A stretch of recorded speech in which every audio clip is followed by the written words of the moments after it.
The first noun clause that we are going to discuss here, noun clause that begins with a question word.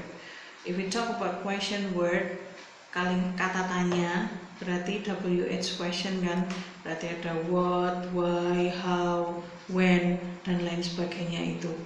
Berarti it deals with kalimat tanya. Kalimat tanya seperti contoh di papan. Misalkan ada kalimat tanya, where do you live? What is your name? What does he say? Why are you happy? How did you call her? Dari beberapa kalimat tanya ini kalian diminta untuk membuat noun clause. Misalkan noun clause yang posisinya sebagai objek, misalkan. Bikin aja. I don't know.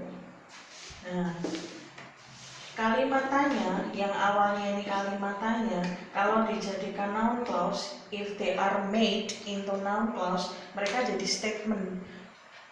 Bukan word ordernya, bukan kalimat tanya lagi, tetapi bentuk statement. Misalkan I don't know where you live. Do-nya mana? Do-nya hilang karena di sini statement. I don't know what your name is. I don't know what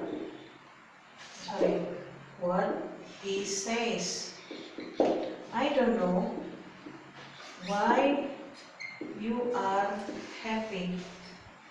Yang terakhir, I don't know how you called her. Kenapa ini ada ed-nya? Karena di sini did cannot be omitted instantly, but did will be used by, atau kata kerjanya will be changed into the second form of the verb. Nah, semuanya ini adalah noun clause, posisinya sebagai objek, sedangkan ini subjeknya dan ini verbnya. So these noun clause are the object of the verb know.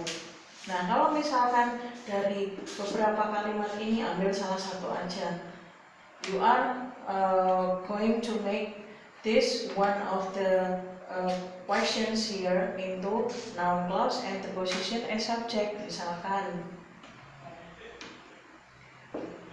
what he says